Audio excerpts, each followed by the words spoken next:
You ask Tiger to solve.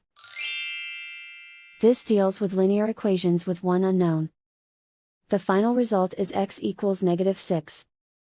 Let's solve it step by step. Isolate the x. Divide both sides by -4. Cancel out the negatives. Simplify the fraction. Move the negative sign from the denominator to the numerator. Find the greatest common factor of the numerator and denominator. Factor out and cancel the greatest common factor. And so the final result is x equals -6.